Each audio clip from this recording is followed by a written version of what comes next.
OL பிள்ளைங்க ரொம்ப கஷ்டப்படுற இடம் எதுன்னு தெரியுமா? இந்த பஸ்கல் ப்ரோக்ராமிங்ன்ற பாடம் தான். நீங்கள் முதலாம் பக்கத்துலேருந்து 20ஆம் பக்கம் வரைக்கும் இருக்கிறதெல்லாம் இப்போ முக்கியம் இல்லை. முக்கியமான டாப்பிக்கே இவர் தான். அது முக்கியம் இல்லைன்னு இல்லை, முக்கியம்தான். அது சிம்பிளாக ஸ்கூலில் சொல்லி தருவாங்க.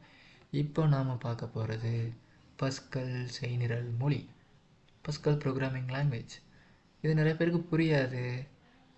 எனக்கே புரியலை நிறைய நேரம். பஸ்கல் ப்ரோக்ராமிங் லாங்குவேஜ் இதை வச்சு நீங்கள் படிச்சுட்டு எதிர்காலத்தில் ஒரு சாஃப்ட்வேர் இன்ஜினியராகவோ ஏதாவது ஒரு ஐசிடி துறையில் ஒரு பெரிய ஆளாக ஆயிடுவீங்களான்னு நீங்கள் நினச்சிங்கன்னா அதுதான் இல்லை. ஏன்னா அழிவின் விளிம்பில் இருக்க ப்ரோக்ராமிங் லாங்குவேஜ் அந்த வரிசையில் இவரும் ஒரு ஆளாக இருக்கார். அப்புறம் ஏன் எங்களுக்கு ஓஎல்ஏ கொண்டு வந்து இந்த பஸ்கல் ப்ரோக்ராமிங் லாங்குவேஜ் போட்டு வச்சுருக்காங்க? இதை வச்சு எங்களுக்கு என்ன பிரயோஜனம்? அதான் படித்து பிரயோஜனம் இல்லைன்றீங்க கேட்டால் பிரயோஜனம் இல்லைன்னு இல்லை. இதை இப்போ படிச்சிங்கன்னா உங்களுக்கு இது எங்கே பயன்படும்னா, எதிர்காலத்தில் C++, ஜாவா அப்படின்னு நீங்கள் படிக்க போகிறீங்கன்னா அந்த இடத்துல இது ரொம்ப உதவியாக இருக்கும். அடுத்த வருஷம் பைத்தான் படிக்கும்போது உங்களுக்கு இது ரொம்ப உதவியாக இருக்கும். சரியா? அதனால் பஸ்கல் நீங்கள் வேண்டியோ வேண்டாமலோ, விரும்பியோ விரும்பாமலோ படித்து தான் ஆகணும். வேறு வழி இல்லை. ப்ரோக்ராமிங் லாங்குவேஜ்னா இதுதான் ப்ரோக்ராமிங் லாங்குவேஜ். ஏன்னா இது அடிப்படையாக நிறையா ப்ரோக்ராமிங் லாங்குவேஜ் இருக்குது. இருக்கிற எல்லா ப்ரோக்ராமிங் லாங்குவேஜையும் இந்த அடிப்படையாக கொண்டது சி ப்ரோக்ராமிங் லாங்குவேஜ்னு சொல்லுவாங்க. இந்த சி ப்ரோக்ராமிங் லாங்குவேஜ் எப்படி க்ரியேட் பண்ணியிருக்காங்கன்ற ஸ்ட்ரக்சரும் இதுலேயே இருக்குது. இதில் அப்படியே அந்த ஸ்ட்ரக்சர் இருக்கும். அடுத்தது இருக்கிறதுலையே பெரிய தலையீடு என்னென்னா, நான் ஓஎல் படிக்கலாமா? நான் படிக்கலை. பள்ளிக்கூடம் போனால் நான் ஐடி படிக்கலை, ஐசிடி பாடம் படிக்கலை. ஏஎல் படிச்சுட்டு இருக்கும்போது ஓஎல் ஐசிடி பாடத்தை எடுத்து படிச்சுட்டு இருந்தேன்.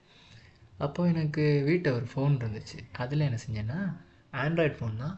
பஸ்கல் NIDEன்ற ஒரு ஆண்ட்ராய்டு ஆப் இருக்குது ப்ளே ஸ்டோரில். அதை வச்சு தான் நான் பஸ்கல் கோடெல்லாம் ரன் பண்ணி பார்த்து பழகினேன். நீங்கள் உட்காந்து வாய் வாரியாக வளவளன்னு படித்து கொப்பியில் எழுதி ஒன்றுமே ஆக போகிறதில்ல.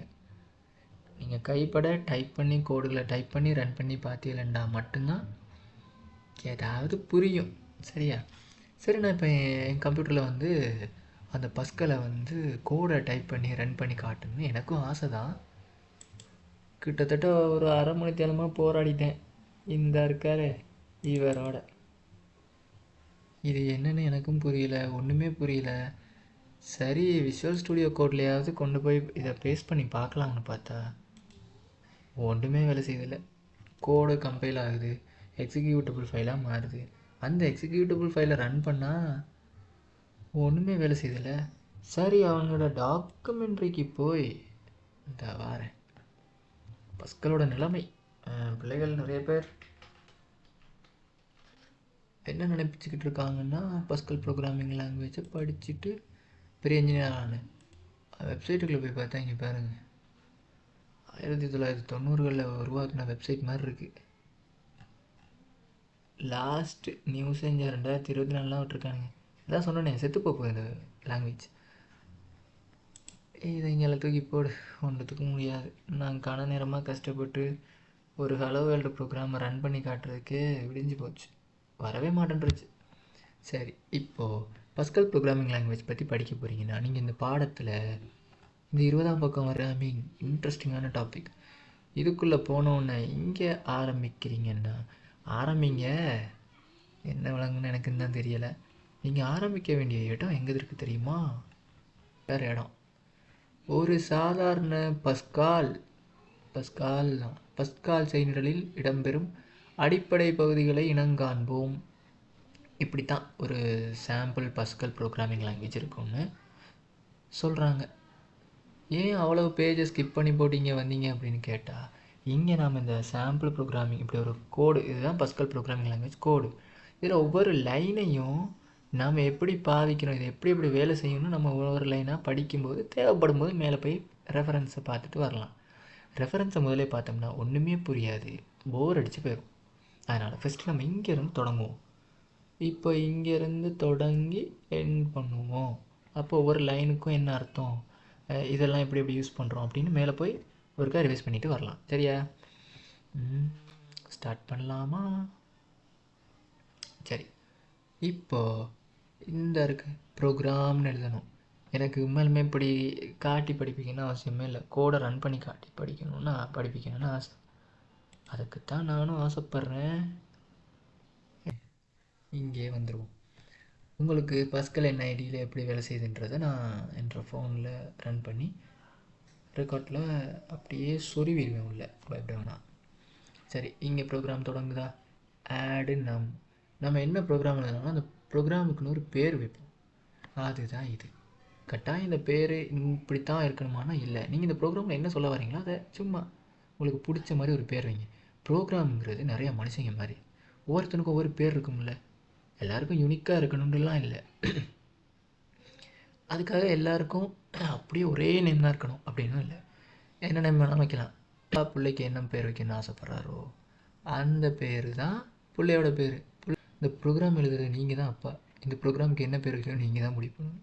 வச்சுட்டு போங்க. இந்த ப்ராக்கெட்டுக்குள்ளே இன்புட் அவுட்புட். இந்த ப்ரோக்ராமில் நான் இன்புட்டும் கொடுப்பேன், அவுட்புட்டும் வாங்குவேன். சரி, இன்புட் வாங்குவேன், அவுட்புட் காட்டுவேன். அப்துல் கலாமா அப்படின்னு இந்த கோடில் மென்ஷன் பண்ணியிருக்கு. இந்த ப்ராக்கெட்டுக்குள்ளே எழுதியிருக்கு. இந்த இடத்துல என்ன பண்ணி வச்சுருக்காங்க?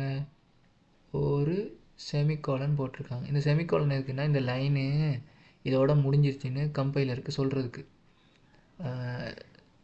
இன்டர்ப்ரெட்டர் என்ன பண்ணும், இப்படி லைனாக கோடை ரீட் பண்ணிட்டு வரும்போது இதுக்கு அங்கால எதுவும் எழுதியிருக்காங்களா, ஸ்பேஸ் இருக்கா அப்படின்னு அப்படியே ரீட் பண்ணிக்கிட்டே போகும். இது பைத்தான் ப்ரோக்ராமிங் லாங்குவேஜில் இல்லை. அது காரணம் அது அப்படிலாம் ரீட் பண்ணிட்டு போகாது. இங்கே அப்படி இல்லை. இதுக்கு இங்கேயால கூட இந்த கோடை எழுதலாம். அதனால் இந்த செமிகோலனை போட்டு இந்த லைன் முடிஞ்சிருச்சு, அடுத்த லைனுக்கு போகணும்னு சொல்கிறது. விஏஆர்னா வேரியபிள். மேக்ஸில் படிச்சிருப்போம். வேரியபிள் ஏ பி சி. ஏக்கு 5, பிக்கு 5, சிக்கு 10 அப்படின்னு ஒன்றுக்கும் வேல்யூ கொடுப்போம். Algebra mathematics. இந்த டைமில் தான் நம்ம மேலே போய் வேர்னா என்னென்னு போய் பார்த்துட்டு வரப்போம். சரியா? இந்த லைன் இருக்கா? வேர்னா வேரியபிள். வேரியபிள் இதில் ஏன் போடுறோம்? நான் இந்த லைனில் வேரியபிளெல்லாம் டிக்ளேர் பண்ண போகிறேன், வேரியபிளெல்லாம் சொல்ல போகிறேன்னு சொல்லுது. ரெட் கலரில் இருக்கிறது ஐடென்டிஃபையர். A value integer. ஏன்றது இடத்துல நான் இன்டிஜர் ஸ்டோர் பண்ண போகிறேன். இன்டிஜர்னால் என்ன? நம்பரு. இப்போது டேட்டா டைப் ரிசர்வ்டு வேர்ட் வேர் அப்படின்னா கன்ஸ்ட். வேர்னா வேரியபிள், மாற்ற முடியும், மாற்றக்கூடியது. கன்ஸ்ட்னு சொல்லுவாங்க, கன்ஸ்டன்ஸ். அது உங்களுக்கு எங்கே பயன்படுத்தியிருக்காங்கன்னா கீழே எங்கேயாவது கிடக்கும், நான் எடுத்துகிட்டு வந்து காட்டுறேன். இந்த இருக்குது கன்ஸ்ட். இந்த வேர்டு தான் யூஸ் பண்ணுவோம். வேரியபிள்னா வேர்னு போடுவோம். இந்த இயரை மாற்ற முடியாது வேல்யூவை அப்படின்னா நம்ம இதில் கன்ஸ்ட்னு போட்டுப்போம். இப்போ இயருங்கிறது ஒரு பேர். இந்த 2 புள்ளி இருக்குல்ல, இப்போ நாம் மேக்ஸில் எழுதுவோம், பார்த்துருக்கீங்களா? வரும். ஐயோ கேவலமாக இருக்கே.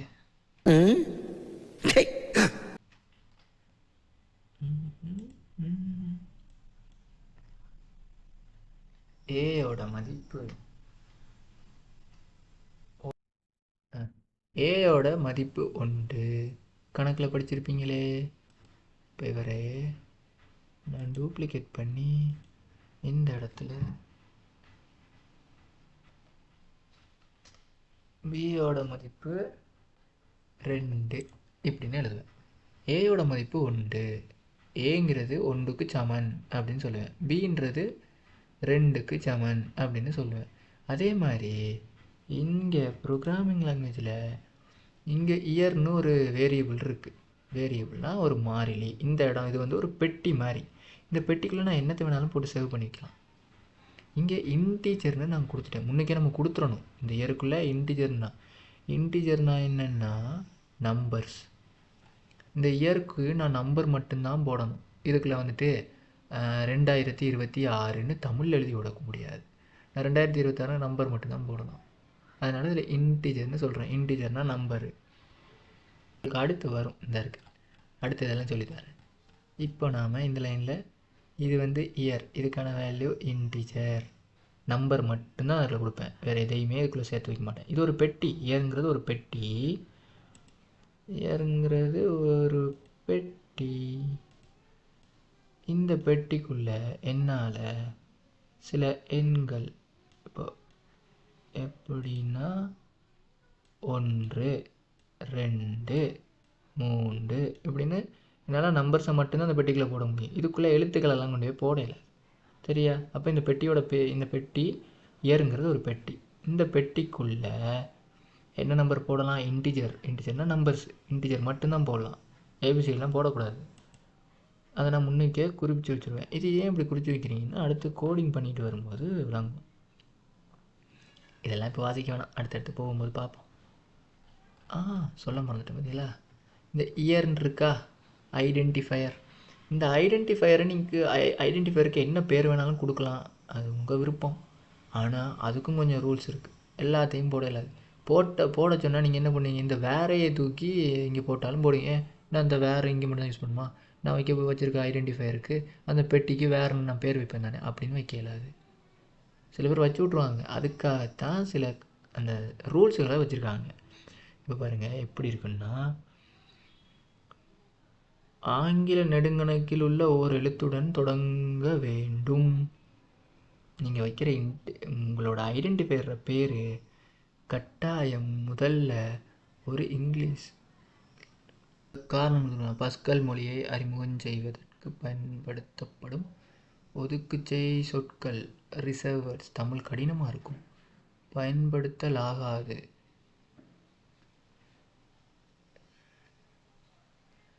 பஸ்கல் மொழியை அறிமுகம் செய்வதற்கு ப்ரோக்ராம் நேம்னு ஒன்று வைக்கிறீங்கள, அதில் இந்த ரிசர்வர்ஸ்னு கொஞ்சம் இருக்குது. இந்த ரிசர்வர்ஸ் தான் இருக்குது. இது எல்லாமே என்னது, ரிசர்வர்ஸ். பஸ்கலுக்கு எழுதும்போது அவங்க கொடுத்த ரிசர்வர்ஸ். இந்த ரிசர்வர்ஸ்களை கொண்டு போய் அந்த பஸ்கல் ப்ரோக்ராமிங் லாங்குவேஜோட நேம்னு காட்டினல அதில் போட்டுறக்கூடாது, பயன்படுத்தக்கூடாதுன்னு சொல்லியிருக்காங்க. யார் இந்த ரிசர்வர்ஸ்? இந்த இருக்குது ஒதுக்குச்செய் சொற்கள், ரிசர்வர்ஸ். இந்த ரிசர்வர்ஸ் எதையுமே இந்த இருக்குது ப்ரோக்ராமோட நேம் இந்த இடத்துல கொடுக்கக்கூடாது. ஏன்னா அதை கொடுத்தீங்கன்னா வேலை செய்யாது. இல்லை, இந்த ப்ரோக்ராமிங்குன்னு சில சட்டம் இருக்குது, லா. இந்த லாவை பிரேக் பண்ணக்கூடாது. அப்படி பண்ணிங்கன்னா உங்களுக்கு சொல்லி முடிஞ்சிடும். சரியா? அடுத்து இங்கே கொஞ்சம் காரணம் சொல்லியிருக்கான் பாருங்கள். Begin end. உதாரணம், பிகின் எண்ட் ஆகின செல்லுபடியாவதில்லை. இந்த பிகின் எண்டெல்லாம் கொண்டு போய் நீங்கள் இந்த இடத்துலலாம் போட்டுட்ருக்கக்கூடாது. பிகின் எண்ட் இங்கே தான் கொடுக்கணும்னா இங்கே தான் கொடுத்தாகணும். சட்டமெல்லாம் சொல்கிறான். அடுத்து ஆங்கில கணக்கில் உள்ள ஒரு எழுத்துடன் தொடங்க வேண்டும். இங்கிலீஷில் இருக்க ஏதாவது ஒரு எழுத்தோடு தான் கட்டாயம் தொடங்கணும்னு சொல்கிறான். அடுத்து அடையாளங்காணின்னா யார்? Data identifier. முதல் எழுத்திற்கு பின்னர் எழுத்துக்களை A to Z சின்ன ஏபிசிடி, A to Z பெரிய ஏபிசிடி அல்லது எண்குறி இலக்கங்களையும் கீழ்கோட்டையும் பயன்படுத்தலாம்னு சொல்லிட்டாங்க. எப்படி பயன்படுத்தலாம்? இங்கே பாருங்க, எதுவுமே பயன்படுத்தலையா? அந்த பாருங்க, முன்னுக்கு என்ன இருக்குது முக்கியம் இல்லை, ஒன்று கடைசியில் வந்துட்டா போடலாம். ஆனால் இந்த ஒன்றத்துக்கு நீங்கள் முன்னுக்கு போட்டிங்கன்னா பிள்ளை அப்படி போடலாது. வேரியபிள் இங்கே பாரு, இன்டீஜர்ன்றது என்னன்னு சொன்னேன்? இன்டீஜர்னா நம்பர்னு சொன்னேன். இந்த இதில் இருக்கா இன்டீஜர் நம்பர். இந்த டூ ஐடென்டிஃபையர், இது டேட்டாவோட வேல்யூ. ஏக்குள்ளே என்ன போட போகிறீங்க என்ற பெட்டிக்குள்ளே நம்பர்களை மட்டும்தான் போட போகிறோம். அதே தான் இங்கே கோடில் சொல்லியிருக்காங்க பாருங்கள். இன்டீஜர் இங்கே num1 அப்படின்னு ஒரு பெட்டி இருக்குது, num2ன்னு ஒரு பெட்டி இருக்குது, டோட்டல்னு ஒரு பெட்டி இருக்குது. அப்போது இங்கே num1ன்னு ஒரு பெட்டி, num2ன்னு ஒரு பெட்டி, டோட்டல்னு ஒரு பெட்டி. இந்த 3 பெட்டி இருக்குது. 3 பெட்டின்னா என்ன? 3 பாக்ஸ். உங்களுக்கு இப்போ 3 பாக்ஸ் கிடச்சிருச்சு. என்ன இன்டீஜர்? அப்போ இன்டீஜர் என்ன பண்ண போகிறீங்க? அதுக்குள்ளே இன்டீஜர் நம்பர்களை மட்டும்தான் நீங்கள் சேவ் பண்ண போகிறீங்க. இந்த பாருங்க, இன்டீஜர். இந்த 3 பெட்டிகளையும் நம்பரை மட்டும்தான் சேவ் பண்ண போகிறீங்க. நம்பரை தவிர வேறு எதையுமே போட்டு வைக்கலாது. அடுத்து இந்த பாருங்க செமிகாலன் வச்சு முடிச்சிட்டாங்க. அப்போ இந்த லைன் இதோட முடிஞ்சு அடுத்த லைனுக்கு வருது ரீட் பண்ணுறதுக்கு. ப்ரோக்ராம்ன்றது வந்து நீங்கள் எழுதுகிற கோடை உங்களோட இவர் இருக்கார்ல, யார், கம்பைலர் இன்டர்பிரட்டர் எல்லோரும் சேர்ந்து தான் உங்களோட கோடை வந்து உங்களுக்கு வந்து எக்ஸிக்யூட்டபிளாக மாற்றுறதுக்கான வேலைகளை செய்வாங்க. அவங்க செய்யும்போது அவங்க குழம்பிடக்கூடாது, அவங்களுக்குன்னு ஒரு ரூல்ஸ் இருக்குது. அவனுங்க தான் இந்த ரூல்ஸ் படி இந்த கோடெல்லாம் இந்த மாதிரி ரூல்ஸ் படி சரியாக இருக்கா அப்படின்னு பார்த்துட்டு தான் வேலையே செய்வானுங்க. அப்போது இந்த இடத்துல நீங்கள் இந்த செமிகோலன் வைக்கிறதுனா அவர் என்ன பண்ணிகிட்ருப்பான், இன்டிஜர்ன்றதை ரீட் பண்ணி பார்த்துருவான். அடுத்து அப்படியே போய்கிட்டே இருப்பாங்க, எதுவும் எழுதி வச்சுருக்கானான்னு போவான் போய்கிட்டே இருப்பான். அந்த மாதிரி வந்துருச்சுன்னா எரர், பிழை. அதனால் இந்த செமிகோலன் வைக்கிறீங்க. அடுத்த லைனில் பாருங்கள், ஏவிஜி ஆவரேஜ்ன்றது சொல்ல வரான். ஏன்னா ஆடு நம்பரை ஆட் பண்ண போகிறேன் அப்படின்றது வந்து அவன் தெளிவாக சொல்ல வந்திருக்கான். அதில் ஆவரேஜ் நம்பர்னு போட்டுட்டு டபுள் டாட் வச்சுட்டு ரியல்னு போட்டிருக்கான். ரியல்னா என்ன, இந்த வாரேன், இன்டிஜர்னால் நம்பரு. அப்போ ரியல்னா என்ன, அப்போ நம்ம இந்த நேரத்தில் டேட்டா டைப்புகளை பற்றி படிக்க போகிறோம். இதாக இருக்குது டேட்டா டைப். இன்டிஜர் மட்டும்தான் இருக்கா, நம்பர் மட்டும்தான் போடணும்னா இல்லை, அவருக்கு தான் நம்ம ஸ்க்ரோல் பண்ணி கீழே வரணும். இந்த இருக்குது பஸ்கல் மொழியில் பயன்படுத்தப்படும் நியம தரவு வகைகள், டேட்டா டைப் இருக்கிற டேட்டா டைப். இன்டீஜர்னு நான் சொன்னேன்ல, இந்த இருக்குது இன்டீஜருக்குள்ளே என்ன போடலான்னு சொன்னேன், நம்பர். 0 ஒரு நம்பர், 46 ஒரு நம்பர், -12 அதுவும் ஒரு நம்பர். முழுவெண்கள், கணித பாடத்தில் முழுவெண்கள்னு இருக்கும். ஐசிடி பாடத்தை பொறுத்தவரை ஒரு கசப்பான உண்மை என்னென்னா, கணித பாடம் முக்கியம். கணித பாடம் தெரியாமல் உங்களால் அதுக்குள்ளே போராடுறது ரொம்ப கஷ்டம். அதனால் கணிதத்தையும் அப்படியே கொஞ்சம் பார்த்து வச்சுக்கொள்ளுங்க, சரியா?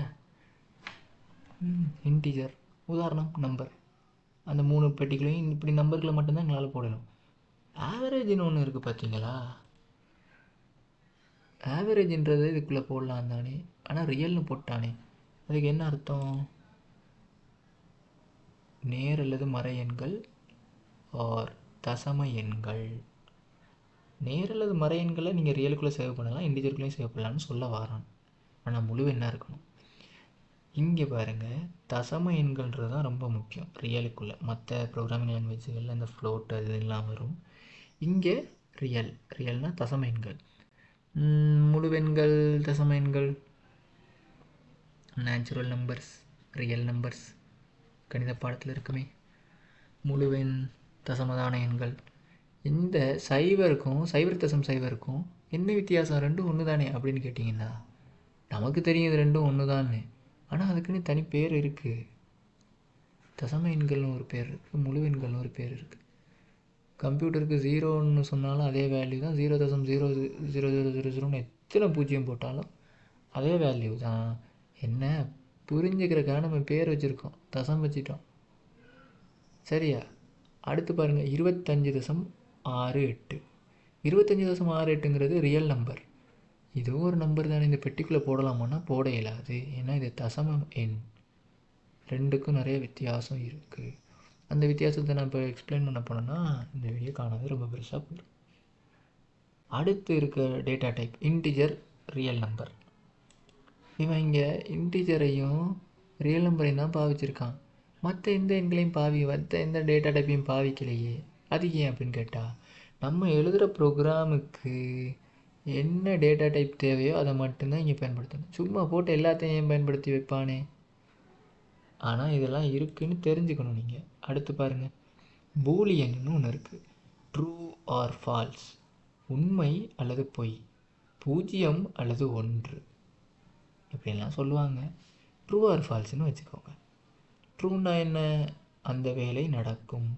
இப்போ இருக்கும் கிரிக்கெட்டில் அவுட் ஆகிட்டானா இல்லையா, அவுட்டுன்னா சிவப்பு லைட்டு பற்றும் அந்த காலத்து கிரிக்கெட்டில். இப்போ எங்கடா அதெல்லாம் பற்றுது. அவுட் ஆனால் சிவப்பு லைட்டு பற்றும், இல்லை அவன் விளையாடலாம் நாட் அவுட் அப்படின்னா பச்சை கலர் லைட் பற்றும். பச்சை கலர் லைட் பற்றினா ட்ரூ, அவன் விளையாடலாம் கிரிக்கெட். ஃபால்ஸ்னா ரெட் லைட்டு வெளியே போ. ரெண்டே ஆப்ஷன் தான், வேறு எந்த ஆப்ஷனும் உங்களுக்கு இல்லை. அப்படியான வேல்யூவை நீங்கள் சேவ் பண்ணி வைக்க போகிறீங்க. எக்ஸாமில் நீ பாஸ் அப்படி இல்லைனா ஃபெயில் அதில் தவிர்த்து வேறு ஏதாவது ஒன்று இருக்கா? பின்னா பாஸு, எஃப்னா ஃபெயிலு. அதை தவிர்த்து வேறு ஆப்ஷனே கிடையாது. ஆனால் நீங்கள் பயன்படுத்த போகிற இந்த 2 ஆப்ஷன் தான். அப்படின்னா இந்த ட்ரூ ஆர் ஃபால்ஸ் நீங்கள் நேரத்தில் யூஸ் பண்ணிக்கலாம் பூலியனு. சரியா? அடுத்து கேர்னு ஒரு ஆள் இருக்கார். சாவி பலகையில் உள்ள யாதாயினும் ஒரு வரி வரும். சாவி பலகைனா இந்த இருக்கே கீபோர்டு, அதுதான் இவன் சாவி பலகைன்னு சொல்லி வச்சுருக்கான். தமிழில் இப்படி தான் கொஞ்சம் கஷ்டம்தான். இலங்கையில் தமிழ் தொழில்நுட்ப பாடம் கொஞ்சம் கடினம் தான். கேர்னா என்னன்னா கேரக்டர். கேன்றது ஒரு கேரக்டர், ஹேஷ்டேக்ன்றது ஒரு கேரக்டர், 7ன்றது நம்பர் தானே, ஏன் அதை கேரக்டருக்குள்ளே சேர்த்துருக்கீங்க அப்படின்னு கேட்டால் 7 நீங்கள் நம்பராக பாவிக்கலாம். எப்படி? நேரடியாக அப்படி போட்டிங்கன்னா இந்த மேலே பார்த்தீங்களா கொட்டேஷன் மாதிரி போட்டிருக்கா, அந்த கொட்டேஷன் சிங்கிள் கொட்டேஷன் போட்டிருக்கா. அப்படி சிங்கிள் கொட்டேஷனுக்குள்ளே நீங்கள் என்ன எழுதினாலும் ஒரே ஒரு எழுத்தை மட்டும் எழுதுனா அது கேரக்டர்னு தான் வரும். இப்போ கொட்டேஷன் போட்டு நடுவில் நான் இப்போ என்ன பண்ணுறேன், இப்படி கொட்டேஷன் போடுறேன், நான் இப்படி கொட்டேஷன் போடுறேன். சரியா? இதுக்குள்ளே நான் 100ன்னு எழுதுனா அது நம்பரான்னு கேட்டால் இல்லை. இப்போது ஏயோட வேல்யூ கேவலமாக வரைகிறேன். ஏயோட வேல்யூ 100ன்னு இருக்குது. இந்த இடத்துல நீ ஏக்குள்ளே இன்டிஜர் தான் ஸ்டோர் பண்ண போகிறேன்னா உனக்கு பிழை காட்டும். ஏன்னா இது ஸ்ட்ரிங்கு. 3 கேரக்டர் சேர்த்துட்டேன்னா ஒரு கேரக்டர் பதிலாக 3 சேர்த்துட்டேன். சரி விடு, அடுத்த ஸ்ட்ரிங்கையும் பார்த்துருவோமே. கேரக்டர் அடுத்த ஸ்ட்ரிங்குன்னு ஒன்று இருக்குது. நீ எழுதக்கூடிய வார்த்தைகள் என்ன வார்த்தையாக இருந்தாலும் சரி, ஒன்றுக்கு மேற்பட்ட கேரக்டர்கள் இணைந்து ஸ்ட்ரிங்கை உருவாக்கும். ஏன் இந்த ஸ்ட்ரிங்குக்குள்ளேயே இதுக்கும் ஸ்ட்ரிங்கு தானே, இதுக்கும் ஒரு வார்த்தை எழுத்து தானே. இப்போ தமிழில் தைன்னா தை மாதம், தைன்னு ஒரு எழுத்து இருக்குது, அதை போட்டுடலாம் தானே அப்படின்னு கேட்டால் இங்கிலீஷில் அதெல்லாம் ஒர்க் அவுட் ஆகாது. ப்ரோக்ராமிங் லாங்குவேஜில் அது ஒர்க் அவுட்டே ஆகாது. அதனால் கேரக்டர்னால் ஒரு எழுத்து பயன்படுத்தக்கூடியது எல்லாம் கேரக்டர். ஒன்றுக்கு மேற்பட்ட எழுத்துக்களை ஒன்றா சேர்த்து நீங்கள் ஒரு கொட்டேஷன்கள் கொடுத்தீங்கன்னா அது ஸ்ட்ரிங்கு. இதை தவிர்த்து நீங்கள் வேறு ஏதாவது டேட்டா டைப் பாவிப்பீங்களான்னா எதுவுமே இல்லை. ப்ரோக்ராமிங் லாங்குவேஜில் இவ்வளோ தான். கம்ப்யூட்டருக்கு தெரிஞ்சதெல்லாம் integer, real, Boolean, character, string.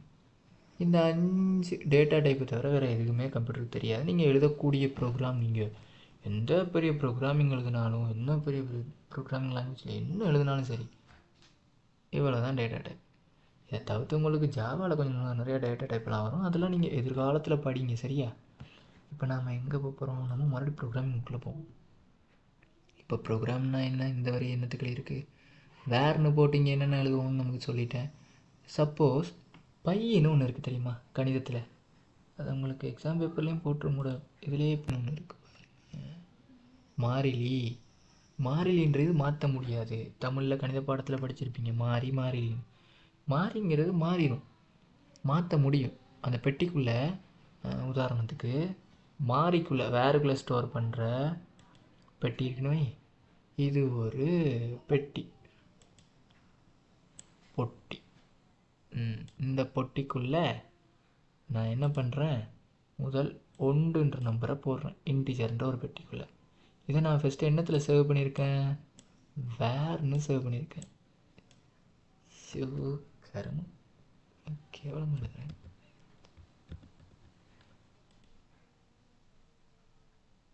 இந்த இடத்துல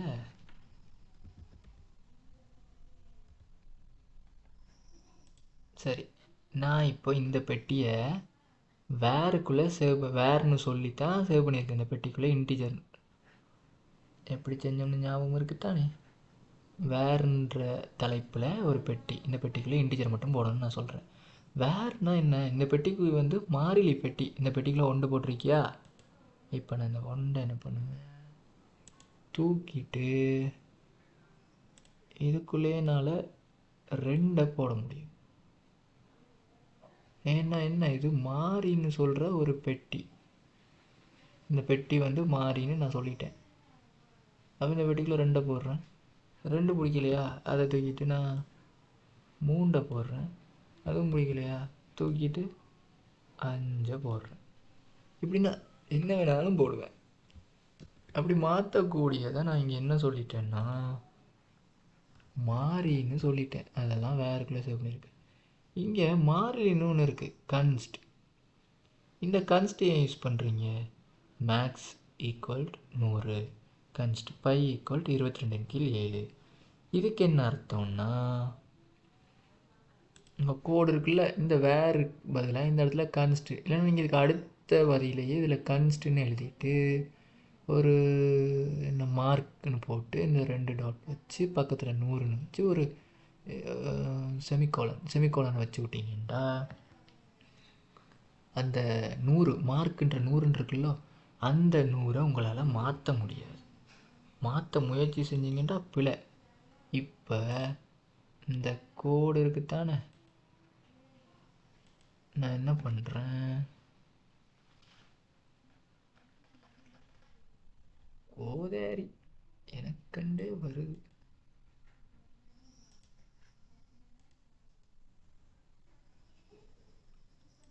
இந்த வேற தூக்கிட்டு இந்த இடத்துல நான்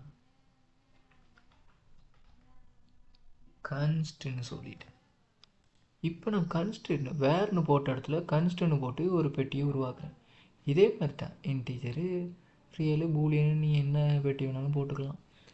இந்த பெட்டி கன்ஸ்ட்னு நான் சொல்லிட்டேன். இந்த பெட்டிக்குள்ளே நான் ஃபஸ்ட்டு ஒரு இன்டீஜரை மென்ஷன் பண்ணுறேன், 1ன்னு.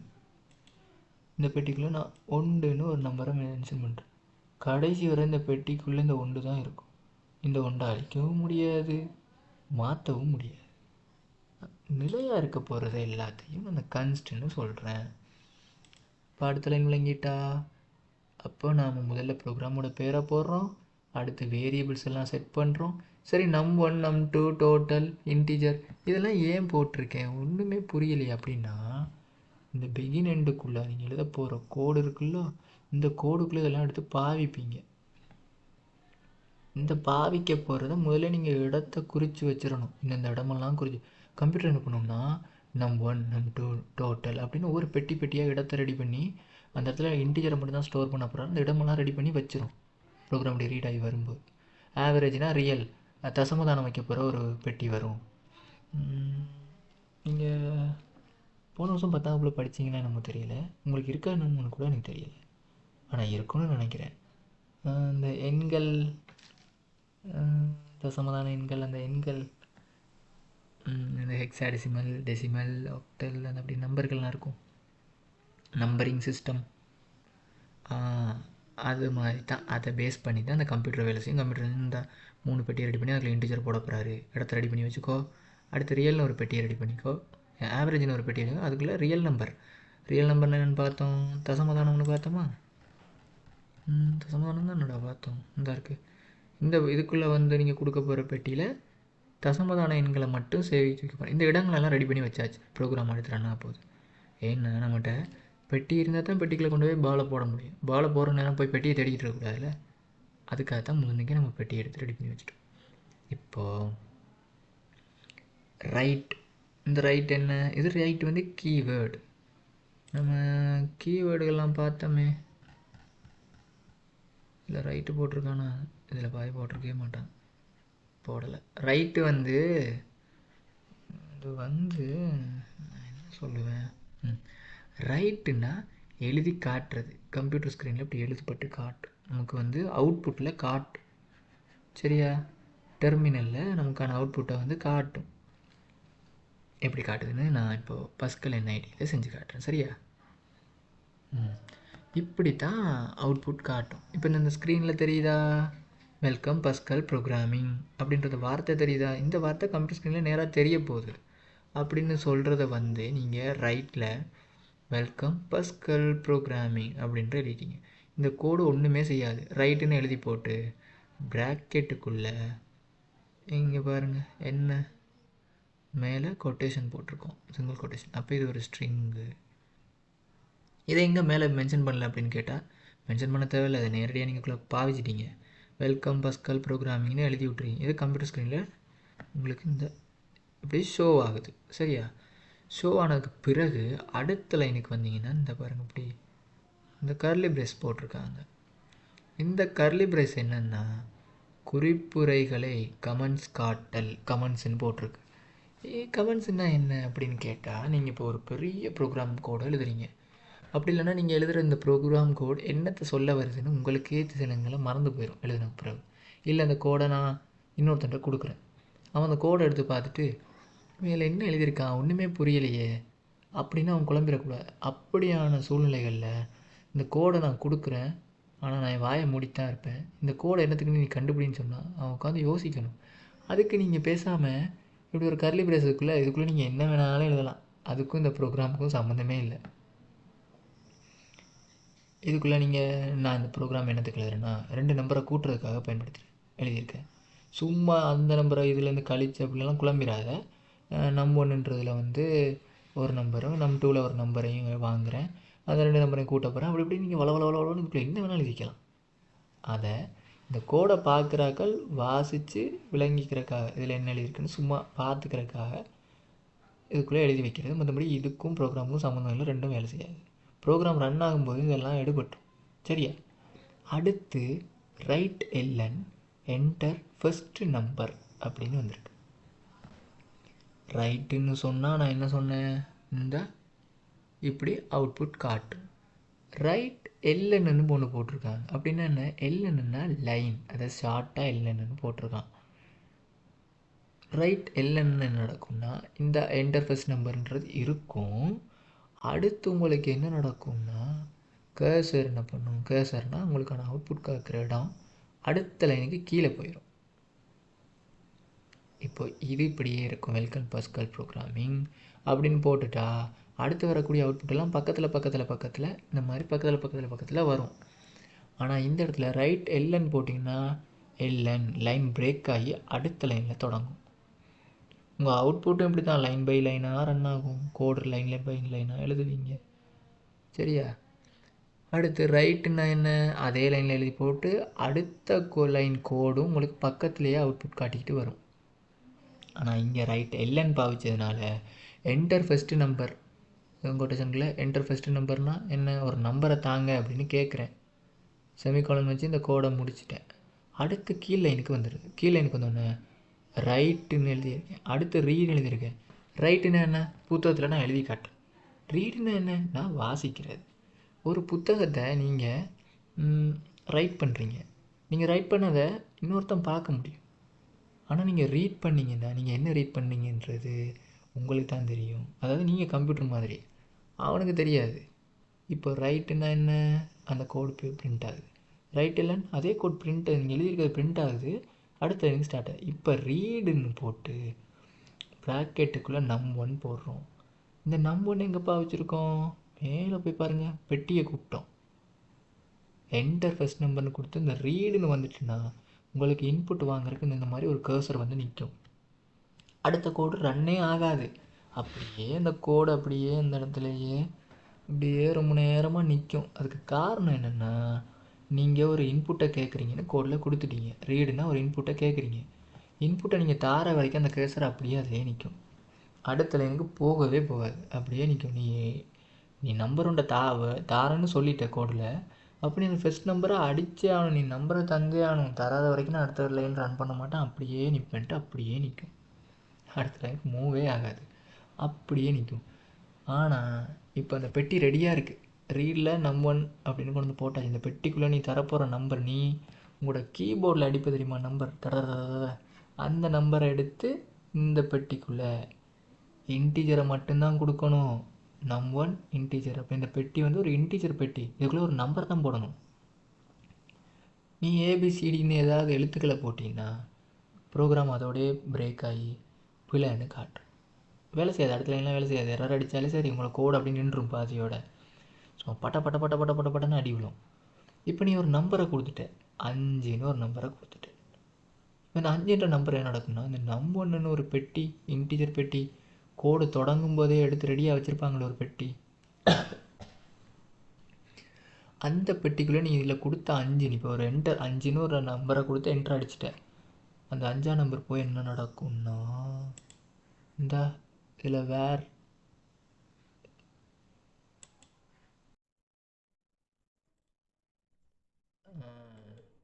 இங்கே நான் 3 பெட்டி ஓப்பன் பண்ணி வச்சுருக்கேன்னு சொன்னா 3 பாக்ஸ் இருக்கா, அந்த பாக்ஸ் இங்கே பாரு, வேரியபிளில் என்னென்ன நம்ம சேவ் பண்ணியிருக்கோம், மாறக்கூடிய பெட்டி.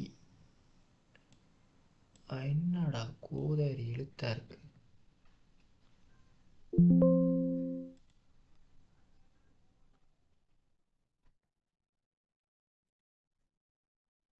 இந்த இடத்துல வேர்னு கொடுத்துட்டுனா வேரியபிள் மாறக்கூடிய 3 பெட்டிகளை நான் கொடுத்துருக்கேன். இவரும் இன்டீஜரு, இவரும் இன்டீஜரு, இவரும் இன்டீஜரு. இங்கே பாரு 3 பெட்டி, நம்பர் 1 நம்பர் 2 டோட்டல் 3 இன்டீஜர் பெட்டி ஓப்பன் பண்ணி வச்சுருக்கணா. இப்போ வேரியபிள் மாறக்கூடிய 3 பெட்டி இருக்குது. நீ முதல்ல ஒரு 5ஆம் நம்பரை கொடுத்துட்ட, 5ன்ற நம்பரை கொடுத்துட்டியா. இப்போ இந்த 5 நீ கொடுத்த ரீடுன்னு கொடுத்த 5 இந்த பெட்டிக்குள்ளே போய் ஸ்டோர் ஆகிடும். இப்போ ரீடு 5ஆம் நம்பரை கொடுத்து என்ட்ரு அடிச்சிட்டேன். இப்போ என்ன நடக்கும், ஒரு பிழையும் இல்லை. இந்த ஒவ்வொரு லைன்லேயும் இந்த கடைசியில் இருக்க வர மறந்துடக்கூடாது. பல இடங்களில் நிறைய பேருக்கு தலையீடி கொடுக்குறதே இதுதான். ஒவ்வொரு லைன் முடியும் போது இதை போட்டுகிட்டே வரணும், மறக்கக்கூடாது. இப்போது முதலாவது பெட்டிக்கு கூப்பிட்டுச்சா, முதலாவது பெட்டிக்குள்ளே 5ஆம் நம்பரை கொண்டு போய் போட்டுட்டு 5 ஒன்று என்ட்ரு அடித்தோன்னா போயிட்டு, அடுத்து ரைட் எல்என், மறுபடியும் ரைட் எல்என்னா. அப்போ என்ன நடக்கும், இந்த என்டர் செகண்ட் நம்பர்ன்றது அப்படி பிரிண்ட் ஆகி அடுத்த லைன் அப்படி அடுத்த லைன் கீழே வந்துடுது. கீழே வந்து மறுபடியும் கர்சர் நிற்கிது. இப்போ என்ன நடக்குது, மறுபடியும் நான் ரீடுன்னு ஒன்று கேட்குறேன். இந்த ஒரு ரீடு இருக்குது, இந்த ஒரு ரீடு இருக்கா. இந்த தடவை num2 கேட்டுட்டேன். num2ன்றது என்ன, அதுவும் ஒரு இன்டீஜர் பெட்டி. இப்போ இந்த கர்சர் மறுபடியும் இப்படியே நிற்கும். நீ நம்பரை ஒன்று கொடுத்து என்ட்ரு அடிக்கிற வரைக்கும் அது அப்படியே நிற்கும். இந்த தடவை நீ 2ன்னு ஒரு நம்பரை கொடுக்குற, சரியா. 2ன்ற ஒரு நம்பரை கொடுத்துட்டேன். எனக்கு இது டிராயிங்லாம் வராதுடா. 2ன்னு ஒரு நம்பரை கொடுத்துட்டேன். கொடுத்தோன்னா இந்த இந்த பெட்டிக்குள்ள வந்து அப்படி சேவ் ஆயிடுச்சு. இப்போ முதலாவது பெட்டிக்குள்ள 5, ரெண்டாவது பெட்டிக்குள்ள 2ன்ற நம்பர் இருக்குது. முதலாவது பெட்டிக்குள்ள 5, ரெண்டாவது பெட்டிக்குள்ள 2ன்ற நம்பர் கிடக்கு. இப்போ என்ட்ரு அடிச்சிட்டிங்கன்னா ஒரு பிரச்சனையும் இல்லை. அடுத்து வரப்போகிறது ரீடு ரைட்டு ரெண்டுமே இல்லை. அடுத்து டோட்டல்னு ஒன்று கால் பண்ணுறது. இந்த டோட்டல்ன்ற வார்த்தை எங்கே இருக்குது, ரிசர்வேட்ஸும் இல்லை, வித்தியாசமாக இருக்குது. எங்கே இருக்குதுன்னு போய் பார்த்தா இந்த இருக்குது. இது என்னன்னு சொன்ன, ஒரு நம்பர் போட்டு வைக்கிற ஒரு பெட்டி. எங்கே இருக்கார், இந்த ரெடியாக இருக்கார் இந்த பெட்டி. இந்த பெட்டி உங்களுக்கு அதான் சொல்ல வருது, ரெடியாக இருக்கார். இப்போது இந்த 2 புள்ளி வச்சு ஒரு சமன் வச்சுருக்கு. இதுக்கு என்ன அர்த்தம்னா ஒன்றும் இல்லை. நம்ம போடுவோம் A = சாரி, இப்போ நம்ம எழுதுவோம் தெரியுமா, A = 4 கூட்டல் 3. எப்படி நம்ம கணிதத்தில் எழுதுவோம், A = 4 கூட்டல் 3. அப்போ ஏயோட மதிப்பு எவ்வளோவா இருக்கும், 7ன்னு வரும். ஏயோட மதிப்பு 7 அப்படி சொல்லுவோமா. அதே மாதிரி இங்கே சமன்னு பாவிப்போம்ல, அதுக்குத்தான் இந்த சமன், அதுக்குத்தான் இது பயன்படுத்துகிறோம். சரி அண்ணா, இந்த இடத்துல சமன்னு சொல்கிறதுக்கு பதிலாக நம்ம இந்த 2 புள்ளிகளை வச்சோமே. நீங்கள் சமம், இது சமம்னு சொன்னீங்களே, இது சமம் இல்லை. இது வந்து பாவிக்க போகிற இன்டிஜர் டைப்புண்டால இந்த 2 புள்ளி வச்சோம். நம்ம இங்கே ஈக்குவல் ஒரு கணக்கு போட்டு விடையை சொல்ல போகிறோம். இல்லைனா இதோட மதிப்பு இது தான். இப்போ num1 மதிப்பு 5ன்னு நீங்களே கோடுக்குள்ளே கொடுக்க போகிறீங்கன்னா num1ன்னு போட்டு இப்படி தான் இந்த சிம்பிளை தான் போடணும், மாற்றி சமனை மட்டும் போடக்கூடாது. உனக்கு அந்த டபுள் புள்ளியை போட்டுட்டு டபுள் கோலனா என்ன கர்மமோ மறந்துட்டேன். அடுத்து சமத்தை போடுறோம். அடுத்து இந்த டோட்டல்ன்ற பெட்டி ரெடியாக இருக்குது. இந்த டோட்டல்ன்ற பெட்டிக்குள்ளே நம்ம என்ன நம்பரை போட போகிறோம், நாம் ஒன்றும் இன்புட்டாக கொடுக்க போகிறதில்ல, நம்ம இன்புட் கொடுக்க போகிறதில்ல. இங்கே என்ன நடக்குது, num1 பெட்டிக்குள்ளே என்ன இருக்குது, நம்பர் 5 இருக்குது. அப்போ நம்ம கம்ப்யூட்டர் ப்ராசஸர் 5ன்ற நம்பர் எடுத்து ரெடியாக வச்சுருப்பாரு. அடுத்து கூட்டல், அடுத்து num2ன்ற பெட்டிக்குள்ளே எவ்வளோ நம்பர் இருக்குது, 2 இருக்குது. இப்போ என்ன நடக்கும், கம்ப்யூட்டர் என்ன பண்ணும், 5ஐயும் 2ஐயும் கூட்டும். இது வந்து முறை வழியாக்க காட்டும் கோவைகள். ஒரு ப்ராசஸ் ஒன்று உள்ளே நடக்குது. இது இன்புட்டோ அவுட்புட்டோ வெளியே காட்ட போகிறதில்ல. இந்த ப்ராசஸ் அது பாட்டுக்கு நடந்து விட கிடைக்கும். இப்போ இந்த 2 நம்பரையும் கூட்டு, 2 நம்பரையும் கூட்டினா என்ன விட வரும்? 5ம் 7ஐயும் கூட்டு வார விட 7. வேலை எதில் சமமாக இருக்கும்? டோட்டலுக்கு சமமாக இருக்கும். அதாவது இந்த டோட்டல்ன்ற பெட்டிக்குள்ளே என்ன இருக்க போறீர்? 7ன்ற நம்பர் இருக்கும். புரியுதா? 5ஐயும் 7ஐயும் கூட்டி டோட்டல்ன்ற பெட்டிக்குள்ளே கொண்டு போய் 7ன்ற நம்பரை போட்டு வச்சுட்டு. சரி, இப்போ டோட்டல்ன்ற பெட்டியும் இருக்குது. அடுத்து ஏவிஜே, ஆவரேஜ். ஆவரேஜ் சமன். ஆவரேஜ் சமன்னா என்னன்னு பார்த்தோம். ஆவரேஜ் ரியல் நம்பர், இன்டிஜர் கிடையாது, ரியல். ரியல்னா என்னன்னு சொன்னேன்? தசமதான எண்கள். ரியல் எண் தசமத்தில் வரப்போகுது. இது ஏன் நாங்கள் இங்கே தசமத்தில் போடுறோம்? நமக்கான விடையையும் இன்டீஜர்லேயே சேவ் பண்ணி வைக்கலாமே அப்படின்னு கேட்டால், இன்டீஜரில் சேவ் பண்ணி வைக்கலாம். ஆனால் ஒரு எண்ணை வகுக்கும்போது சில நேரங்களில் நமக்கு தசமதான விடைகள் வரும். தசமத்தில் வர விடையை கொண்டு போய் நீங்கள் இன்டீஜருக்குள்ளே போட்டு வைப்பீங்களா? போட்டால் என்ன நடக்கும்? பெட்டி கிழிஞ்சு போயிடும். அதனால் தசமதான எண்கள் வருதா இருந்தால் தசமதான எண்ணை ரியலில் தான் கொண்டு போய் போடணும். ரியலுக்குன்னு ஒரு பெட்டி, அது வந்து வித்தியாசமான பெட்டி. தசம எண்களை தனித்தனியாக பிரித்து போட்டுறாமல் உண்டு அப்படி சரியாக எடுத்து வைக்கிற மாதிரி ஒரு பெட்டி. அந்த பெட்டியை நம்ம எங்கேயாவது போட்டு வச்சோமா? அட போடலையே.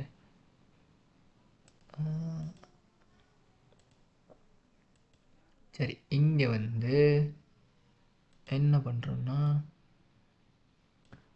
ஆவரேஜ்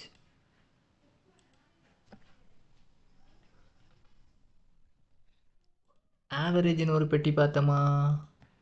ஆவரேஜ்னு ஒரு பெட்டி, இது வந்து ரியல் பெட்டி, ரியல் நம்பர். இதுக்குள்ளே வந்து தசம எண்கள் மட்டும்தான் சேவ் பண்ணுவோம். தசம எண்களை கொண்டு வந்து சேவ் பண்ணிக்கலாம். இந்த இன்டிஜர்லாம் கொண்டு போய் இன்டிஜர் பெட்டிக்குள்ளே சமமெல்லாம் போட இயலாது. அதனால் இப்போ டோட்டலுக்குள்ளே நமக்கு 7ன்ற நம்பர் இருக்குது. ஏவிஜின்ற பெட்டிக்குள்ளே டோட்டல் இருக்குல்ல, இந்த டோட்டல் இப்போ எங்கேருந்து கால் ஆகும்? எப்போவுமே சமனுக்கு பிறகு இருக்கக்கூடிய எல்லாம் ஒரு பெட்டியை கால் பண்ணால் அந்த பெட்டிக்குள்ளே என்ன வேல்யூ இருக்குன்னு அதை போய் எடுத்துகிட்டு வந்துடும் நம்மளோட ப்ராசஸர். அதுதான் முறைவழி. முறைவழி செய்தா? இப்போ இந்த டோட்டலில் என்ன வேல்யூ இருக்குது? டான் டான் டான் டான் 7ன்ற நம்பர் இருக்குது. 7ன்ற நம்பர் இருக்கா? அப்போ நம்மளோட கம்பைலர், நம்மளோட கோடு ப்ராசஸ் நடக்கும்போது 7ன்ற எண்ணை கொண்டு வந்து வச்சிரும். 7 இந்த சமன் போட்டால் கால்குலேட்டரில் என்ன வரும்? வகுக்கிறதுக்கு பயன்படுத்துகிற சிம்பிள். இங்கே கூட்டல் மாதிரி இங்கே வகுக்கிறோம், 2ஆல் வகுக்கிறோம். ஆவரேஜு 2ஆல் 7ஆல் 2 வகுத்தா என்ன விட வரும்? 3.5. இப்போ ஏவிஜி ஆவரேஜ் என்னது? அடங்கு ஆவரேஜ் என்ன? 3.5.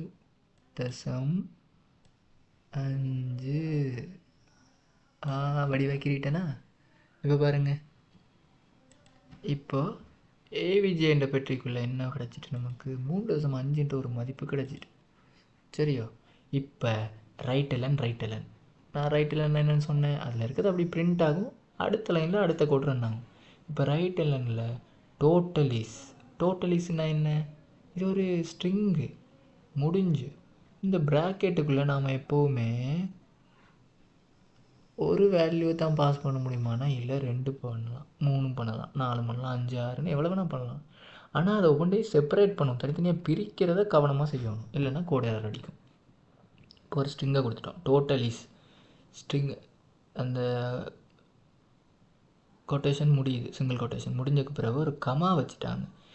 சிங்கிள் கொட்டேஷன் முடிஞ்சதோட ஒரு கமா வச்சுட்டு அப்போ இது செப்பரேட்டாக 2 வேல்யூ இருக்குதுன்னு அர்த்தம். டோட்டலிஸுக்கு பிறகு டோட்டலில் கால் பண்ணுது. இந்த இடத்துல நீங்கள் வந்து கொட்டேஷன் போடலை, வெறும் டோட்டல். அப்போ இந்த வெறும் டோட்டல்னால் என்னென்னு அர்த்தம்? டேட்டா டைப்னா என்ன? டோட்டல்ன்ற ஒரு பெட்டி இருக்கா, அந்த பெட்டிக்குள்ளே என்ன மதிப்பு இருக்குது? நம்மகிட்ட 7 இருக்குது ஆல்ரெடி, அதானே இருக்குது. கம்ப்யூட்டர் இப்படி சேவ் பண்ணும், ஒரு சீரீஸுக்குள்ளேயும் அப்படியே ஒரு வேல்யூவாக ஸ்டோர் பண்ணிக்கிட்டே போகும். இப்போது டோட்டலில் என்ன மதிப்பு இருக்குது? ரைட் எல்என் நமக்கு இப்போ கண்ணில் தென்பட போகுது, ஸ்க்ரீனில் காட்ட போகுது. டோட்டலில் என்ன மதிப்பு இருக்குது? 7ன்னு பார்த்தோமா? அவ்வளவுதான். அவுட்புட்டில் இந்த இப்படி தான் ரைட் எலன் போட்டு நீங்கள் அடித்ததுக்கு பிறகு டோட்டலிஸ்ன்னு போட்டு கமா என்ன மதிப்பு?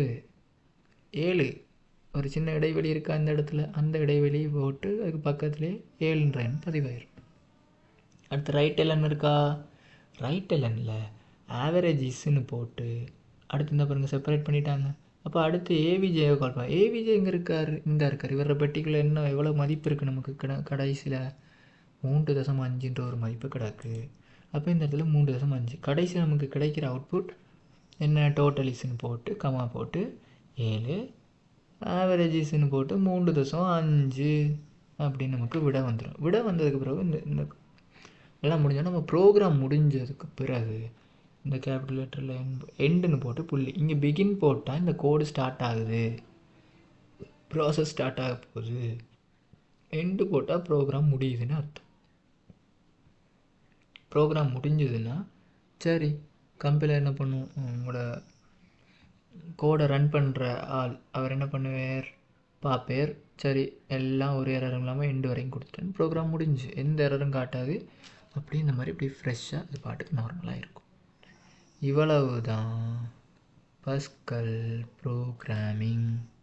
இதைத்தான் இதில் இவங்க ரொம்ப தெளிவாக உங்களுக்கு சொல்லியிருக்காங்க. கன்ஸ்ட் எங்கே யூஸ் பண்ணுவீங்க, வேரியபிள் எங்கே யூஸ் பண்ணுவீங்கன்ற முடிவுகளை நீங்கள் எடுக்கணும். அடுத்து ஆப்ரேட்டர்ஸ், நம்ம கூட்டணும், வகுத்து பார்த்தோம், கழித்தலும் செய்யலாம், பெருக்கலும் செய்யலாம்.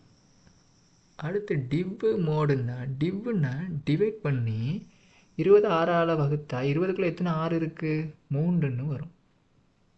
இது ஒரு இன்டீஜர். இந்த விடையை மட்டும் நம்ம கண்டுபிடிக்கணும்னா 3 பயன்படுத்தலாம். மோடுன்னா வகுத்தலின் பின் மீதி, 26ஆல் வகுத்தா மிச்சம் வரும் தெரியுமா, 3 போக மிச்சம் 2, அந்த 2 இங்கே வரும். அது அந்த நம்பரை நம்மளால் கண்டுபிடிக்க முடியும். தனியாக வகுத்து வர நம்பரையும் கண்டுபிடிக்க முடியும். வகுத்து வரக்கூடிய என்ன ஒரு ரியல் நம்பராக துல்லியமான என்ன கண்டுபிடிக்க முடியும். பெருக்கி வர எண்ணையும் கண்டுபிடிக்க முடியும், கழித்து வர எண்ணையும் கண்டுபிடிக்க முடியும், கூட்டி வர எண்ணையும் கண்டுபிடிக்க முடியும். இதை ஆப்ரேட்டர் எண்கணித செயற்பாடுகள் எல்லாம் இதில் செய்வீங்க.